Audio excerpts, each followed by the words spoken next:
Hello everyone, I'm Laurie Stevahn from Seattle University. I'm here with Dr. Morton Deutsch at the Morton Deutsch International Center for Cooperation and Conflict Resolution in Teachers College at Columbia University in New York City. Mort, I'm so grateful to be here with you today. And I'm delighted that you're here. On behalf of the International Association for the Study of Cooperation in Education, its co-presidents Linda Balash and Maureen Breeze, its executive board, and its membership worldwide, it is a great privilege and honor to present to you, thank you the organization's Lifetime Achievement Award, jointly with David and Roger Johnson at the University of Minnesota. Great guys. This year, 2015. Congratulations. Thank you very much. So there's going to be an award ceremony at the organization's international conference in Denmark in October. And I'd like to take some time and have a conversation with you so that those attending the conference Sure. can come to know you and get to know your work and your profound, pivotal, foundational impact that you've had in the world of group dynamics, social interdependence, cooperative learning, conflict resolution, social justice. Can we do that? Sure, why Wonderful. not? Well, I'd like to just start by asking you, how did it all begin? How did you get involved with, this pathway that's become your life's work around cooperation? Well, it's a sort of strange indirect route. I came out of World War II. I had been in the 8th Air Force. And when I came out of World War II and the atomic bombs had just been dropped, and the UN Security Council had just been formed and the 5 permanent members were selected, I resumed graduate study at the MIT Kurt Lewin Research Center for Group Dynamics.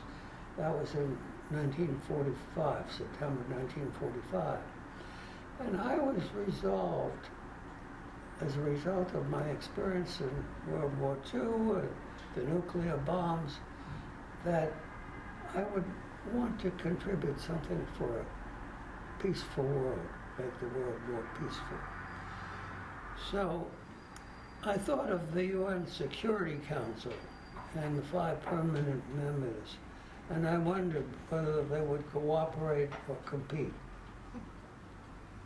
And as I thought about that and what would be the consequences of their making one choice or another, I started thinking of my dissertation research.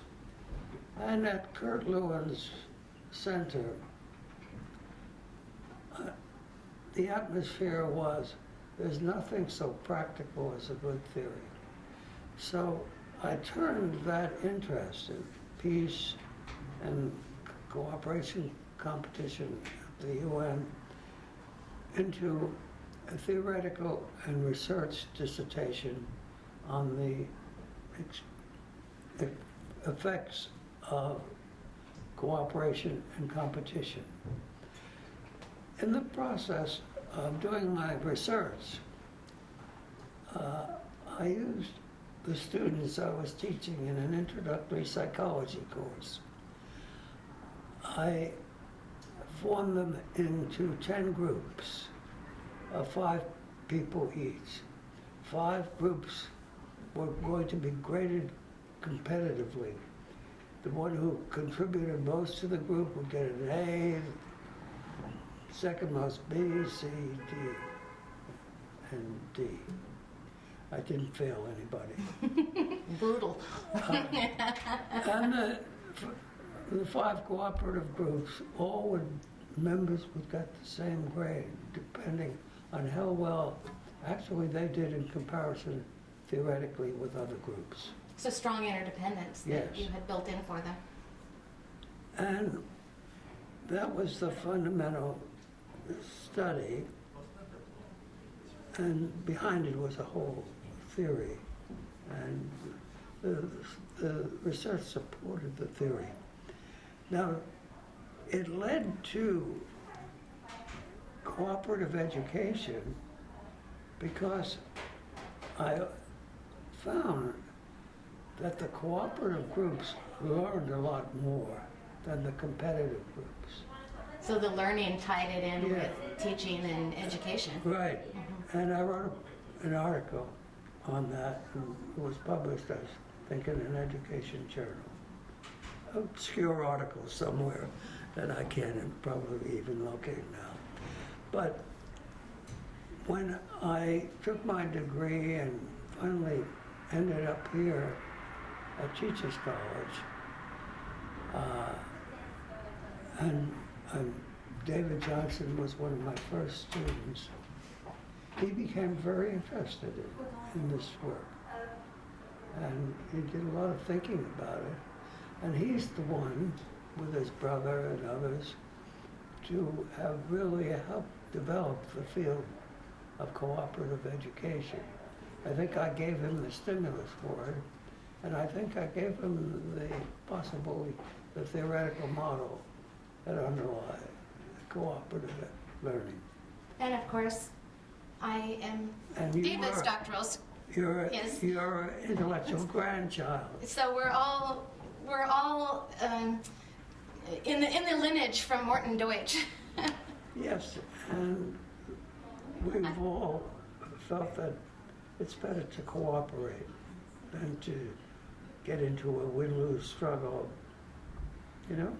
And I think that, so many educators, because I come out of a strong teacher teaching and learning orientation, I think, when so many educators think about cooperative learning, they do think of people like David and Roger Johnson and many others who've done much work in the area, like Robert Slavin, Elizabeth Cohen, Noreen Webb, Yael Sharon, Shlomo Sharon, and so on and so forth. But I don't think a lot of people know that your work really preceded it all with this theorizing, the theory of cooperation and competition, which, as you've just explained now, is part of this original doctoral pursuit. yes, I think it provides the intellectual base for cooperative education, and I think David and Roger and others at the University of Minnesota with him have done so much to show how important and how effective it is as a way of improving education and improving intergroup relations and helping people learn to work together and get along. And of course, it's not just teaching in classrooms, it's the whole school, Yes, the cooperative school and absolutely. systems that has become so powerful in terms of leadership education for principals, superintendents, and beyond. I mean, this pertains to business, government, anytime people are coming together to get good work done, cooperative interaction is Absolutely. a good idea. You know, I might also say, Mort, that you and the Johnsons over the years have maintained this high value of always linking theory, research, and practice. It hasn't just been the theorizing or the let's go out and try something. You've always been committed to linking those through. So that goes back to what you're saying about a strong theoretical base that makes a difference. well, I think, though I had that orientation probably before Kurt Lewis certainly was my mentor in that and had a strong orientation for theory, but theory that led to practical implications to dealing with social issues. And that's what my work has always been about. Development of theory, but theory that could be used in dealing with important social issues. After conflict, after cooperation competition, I went on to study conflict resolution, which is also an important element of cooperative education. So I was going to ask you, that was where I was going next. You know, you always link conflict with cooperation. Yes. So could you explain why that strong connection and how the conflict, just the basis for that link? Sure. Because you always bring that in. Well, in my experimental research on cooperation and competition, I found that cooperative groups were much better at resolving whatever conflicts arose in their groups than the competitive groups. They were more constructive in their orientation. And that was without any kind of conflict training, right? Right. Mm-hmm. So when I was interested in what led to cooperation, what led to conflict resolution, competition. And so I decided to study situations that had a mixture, you know, like negotiating and bargaining situation, conflict situation, that inevitably had a mixture of cooperative and competitive elements. And I was interested in seeing what determined whether it would move in a cooperative or competitive direction. What were the factors influencing that? And my students and I did a whole series of research and published this book on the resolution of conflict. Well, which is still foundational today. In 1973 it was published. Yeah. And it still is 1973. 1973. Yeah. And it still is hugely foundational in the whole area of conflict Well, resolution.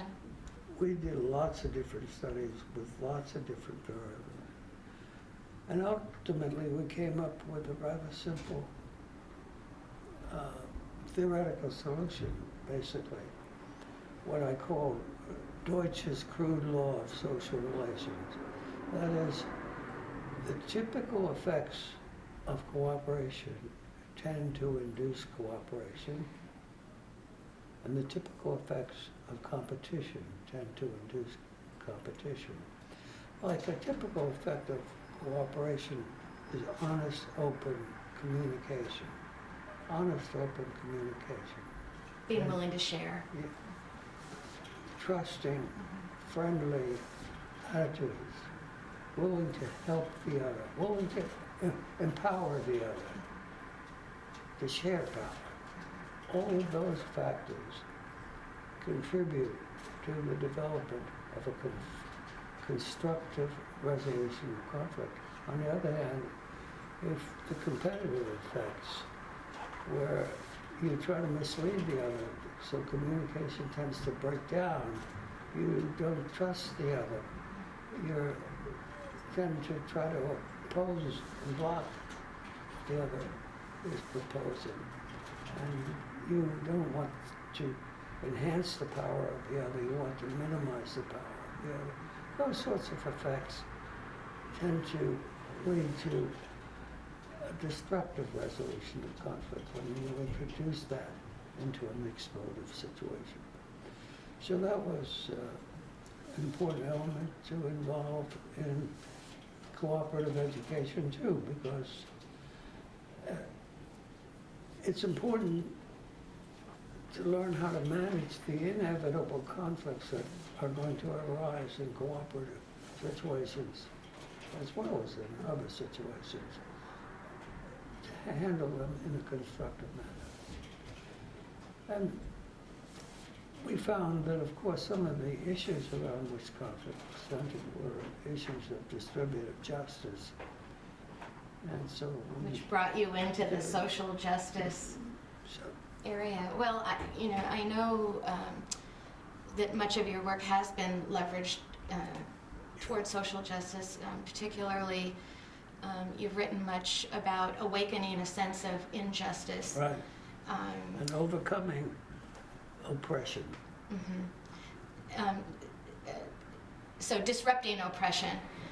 You wrote an article that made a big impact on me. I believe it was in 2006 about interrupting oppression. Yeah. And there you spoke to issues of awakening a sense of injustice, moral community, inclusion, exclusion, which I know Susan Opatow has gone on and done much much Brilliant work in that area. work with. So sometimes, those who focus on areas of social justice, my impression is it's approached in a more, pointed way. But what you're saying is that it has fundamental links and ties and roots with Right. cooperation And how you resolve conflict. And it also relates to my work on prejudice. Actually the first study I did after I got my PhD was a study of integrated and segregated interracial public housing. Is this in the late 40s, early 50s? Yes, it was published in 1951, Interracial Housing, at the University of Minnesota Press. But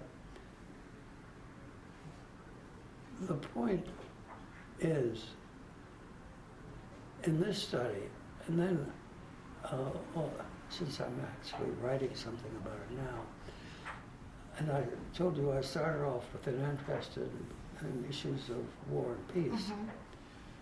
And during my career, I have written a lot, spoken a lot, been a social activist a lot in the issues related to peace. I strongly opposed the Vietnam War. I was very active in trying to undo the nuclear insanities of the Cold War and other aspects of the Cold War, and was involved with government officials, State Department, military, and various conferences. So like Owen, I've been trying to get my ideas into the real world. But central to all of those ideas is the basic notion of cooperation, and right now, in the last several years, I've been working on the issues of global community. I feel that with issues like climate change, the depletion of water resources, weapons of mass destruction, economic problems, and the gross inequalities that exist, these are problems of our global community. If we were a small, well-integrated community that worked cooperatively, effectively, we would be working together on those problems. And I've been interested in trying to stimulate the development of a global community, and I and a couple of my colleagues have written a paper on developing a global community, a social psychological perspective. And we have also done some research. We outlined, we have a proposal, imagine a global human community, which had the basic values of the UN Universal Declaration of Human Rights and FDR's 4 freedoms. Mm-hmm. And in a survey, we asked whether you would like to be a member of such a community. And if you would you be willing to commit yourself to take public constructive actions to facilitate the development of such a community? And what have you found? And we had, the survey was done by Survey Monkey, I don't know if you know that group. Mm-hmm. Over 600 people surveyed, adults. And we found that interesting results. 70% of the people said yes, they would be willing to take constructive, positive action. Public. Yeah. And if we compared Democrats and Republicans, liberals and conservatives, young versus old, educated versus less educated, and so on, you got the expected results. That is, more Democrats, more liberal, more educated, younger people were more in favor of it. But more than 50% of those who said they were conservative or Republican or older or less educated were in favor. So that, but one big caveat. What's that? When we looked at the kind of actions that they said they would take, we found the actions were of a very personal, limited nature. That I'd be a better parent. I'd go to church more often. I would help my neighbor. It wasn't the sort of action that would necessarily lead to the development of a global community. And we have come to the conclusion that goodwill people often don't know how to act at a political level, at a social level, to achieve what they want to achieve. And I think that's true. Which brings it back to education, Yeah. in a sense, the teaching. Yeah. I mean, in cooperative learning, we know the importance of explicitly teaching social interaction skills. Right. So what you're saying is put towards social justice and But taking it's action, there may be it's not only dimensions social of that. interaction skills, that's important because you want to join with others. Mhm. But to think of how you can influence things politically, how you can influence your local. Well, do you think the work that, you know, me being from Seattle, we have the Gates Foundation. Do you think the kind of work that the Gates Foundation and Clinton's Foundation and other, I know they're attempting to bring minds from around the world to solve some of our world's most I serious think they are doing issues. very good work. Is that somewhat what you have in mind or could be used as an example? You're going beyond that even. Yes, I think you need to get a lot of different disciplines in addition to social psychology Multidisciplinary. involved. I mean, you have governance issues, you have economic issues, you have weapons issues, a variety of issues. As a social psychologist, as social psychologists, we identified a number of particular problems.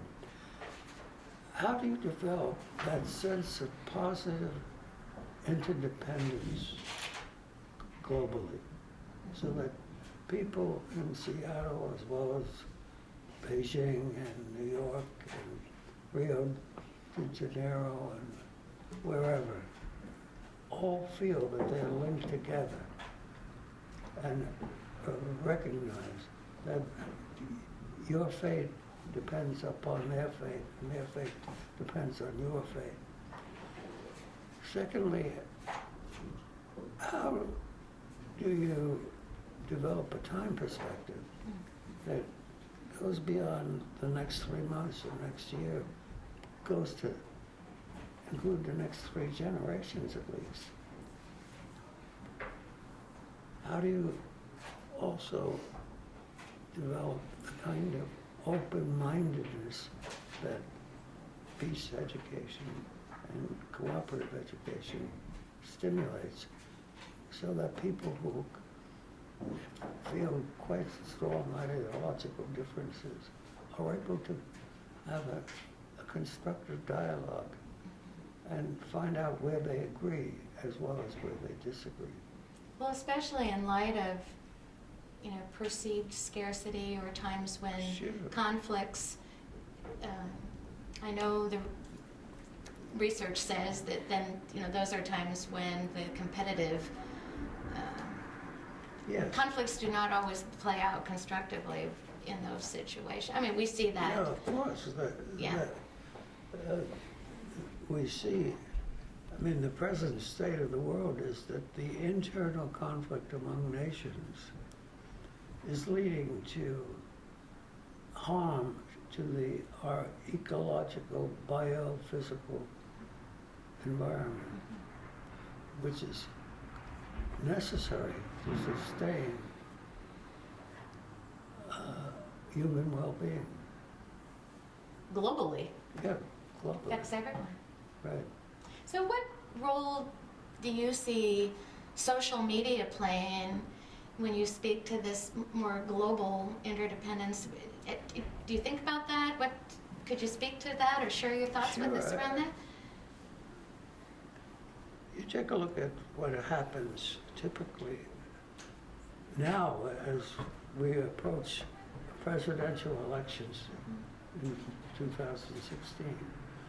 What you have is, instead of really constructive dialogue about the issue, you have people attacking one another, not trying to see where they can cooperate to deal with the important problems that we all face. Even the multi-billionaires are going to be affected by climate change.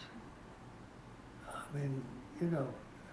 Well, so in a way that goes back, I spoke earlier of awakening a sense of injustice. I mean, it goes back to that deep sense of people's perceptions of how their own fate is linked to others. That's part of it. Yes, it is.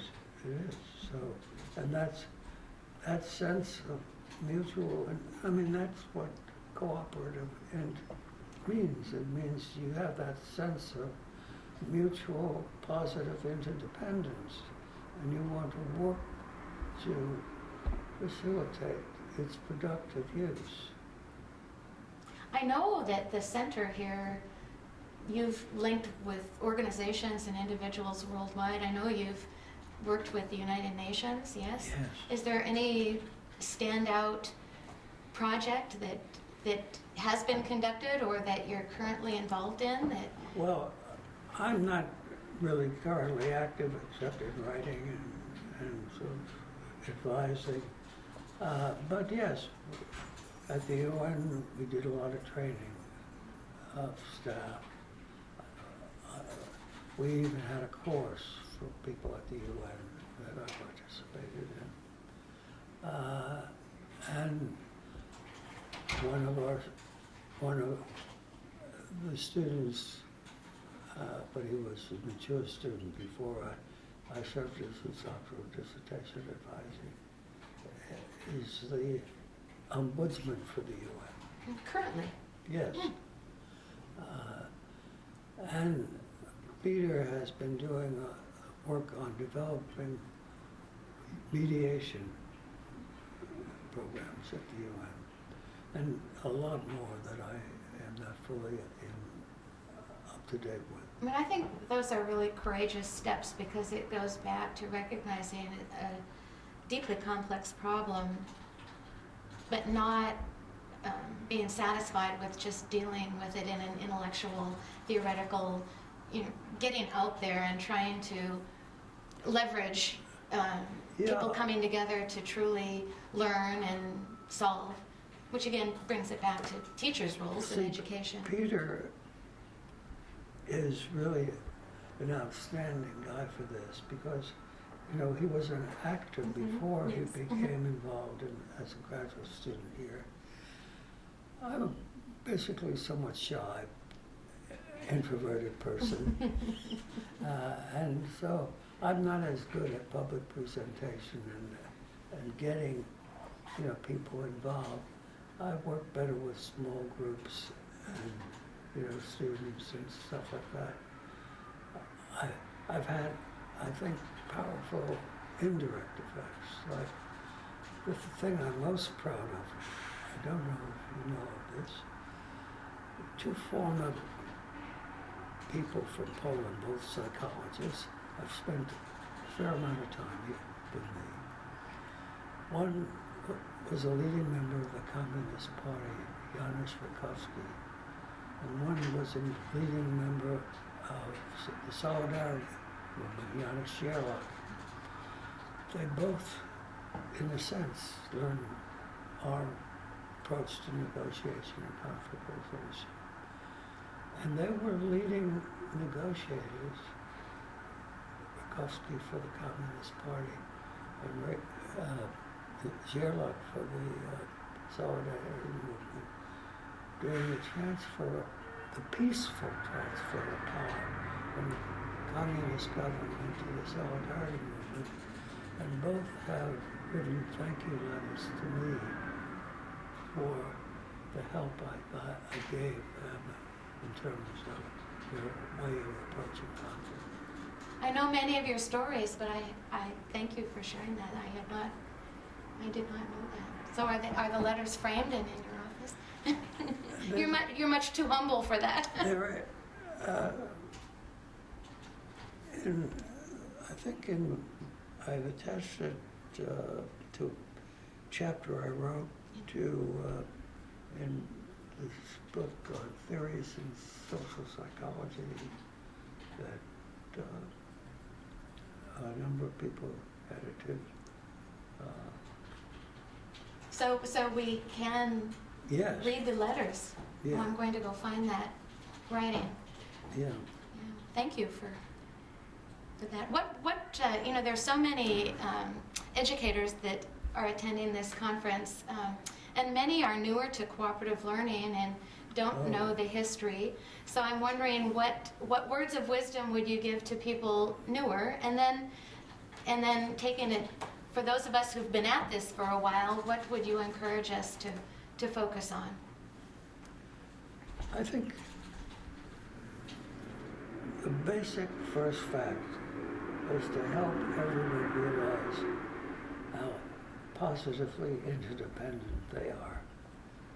Yeah. Kids in classrooms should learn that they all are part of a common humanity, common group, where their fate is dependent upon the fate of the others in the classroom. And therefore they should help one another. And there are many different ways that can be done. But that's the basic element. I think David and Roger have written for our next research project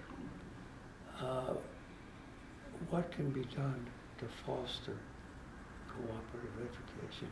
And it's a wonderful, brief statement that they should tell you about. Well, there is that fundamental underlying set of values.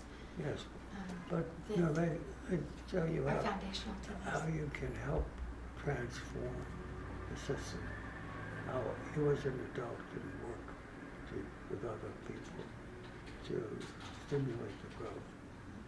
And and Roger and David particularly have done so much constructive controversy as a form of dealing with ideological differences, a way of developing open-mindedness. I know they are, David being one of your PhD students. How many doctoral students? You've had many that have gone on in many, many areas to influence the world, again, all stemming from this cooperative social interdependence. I think there's about 70 doctoral students. I had some at NYU as well as... Prior to coming to Teachers College. Yeah. And then I don't know how many people know that you were at Bell Laboratories. Yes, there were several people. And then, I've been at conferences in almost so many different parts of the world trying to spread the good word. And you're still at it. Well, I don't, it's more difficult to travel for me now because the last time I traveled was to a grandson's wedding. And it was only to Maryland. It was not a big deal. But we got the wrong information about where we should go to check in, and then we had to go someplace else. And then when we came back, there was nobody to help us get to in a wheelchair cab and so on. Travel's exhausting when it goes well, let alone when there are Yeah. complications. Yeah, no. With my, you see, in 2000, I think it was 2007, I had a severe spinal stenosis and I had surgery, but I got a MRSA infection and that led to complications. And so, while I'm in generally pretty good health, my ability to move without, you know, a walker is limited. Well, this is why we're all coming to you. Well, A big birthday you're celebration tomorrow with all of your former students You're always returning. welcome. You're always welcome. You're always so gracious. Well, is there anything else that you would like people to know about cooperation, conflict resolution, social justice, your life's work? I think sometimes it's very difficult to overcome the prejudices that hinder the development of cooperation. And that's why one has to start focusing on, well, I would like to get an Orthodox Jew and a very conservative Muslim debate about something. To help them see how we can get them to see common grounds as well as differences. To see that they should work together on many issues, even as they hold themselves separate on some. I'd like to see that as, I'd like to approach the more difficult issues that face the world now. The people who have extremely different opinions that are leading to this stupid violence. Ever since I've known you, Mort, your heart is always in doing good in the world. So, thank you. Well, I'm grateful. I saw a lot of evil when I was growing up. You know, I grew up with the Depression and World War II. And that greatly, obviously, has influenced your thinking in the direction that you've taken. And as, frankly, as a Jew, in the 20s and 30s, there was a lot of discrimination against, you know, that I ran against, prejudice. But, So those personal experiences as yeah, well so informed your path. So I immediately felt I had to identify with the underdogs. Well, and then you brought your great genius into it. And for those of us who've had opportunities to know you and work with you, we feel so fortunate. Well, So I've been lucky to have wonderful students. Without them, I wouldn't have been so brilliant. well, as you know, I've taken this into our educational leadership doctoral program at Seattle University, and it's hard work, as you say. I think often people look to just the cooperative learning, teaching, and achievement component of it, and yet it's so much more. Yeah. And I teach a course on empowering leaders for social justice, and I start with positive interdependence. In all situations, how do you begin to bring people together who have differences and try to find that common core? And then, of course, it is in the interactions, as you're theorizing, predicts, where the trust can grow and the openness and the relationships develop. Yeah, I think the areas that I worked in, cooperation, competition, conflict resolution, social justice, peace, and prejudice are really fundamental to society. And I think I made some useful contributions, but there's so much more that needs to be done. So I'm delighted that there are people like you and David and others who are doing really outstanding work. You inspire us. Good. So, thank you, Mort, for taking this time to talk with me. It's It's always just a joy. such an honor. Again, just hearty congratulations Thank you. for this Lifetime Achievement Award from the International Association for the Study of Cooperation in Education. And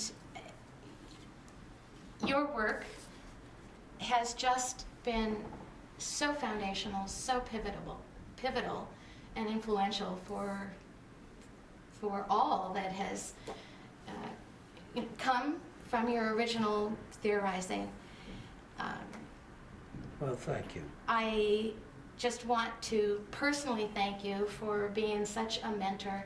And you have mentored so many of us throughout the years. I'm kind of like the third generation. You've had many well, you're the original generation, and then you've mentored so many of your doctoral students. No one was the original. And then, well, your graciousness, and you have always made those of us in your presence feel like we're doing something worthy. And I know you're a great genius, so I just so appreciate your humility and your humbleness. You've just mentored so many of us, so you've brought patience and encouragement. You've supported us. You've brought such kindness, and you've done it all with such warmth and grace. So thank you again. Congratulations. Happy 95th birthday. Thank you. You're welcome.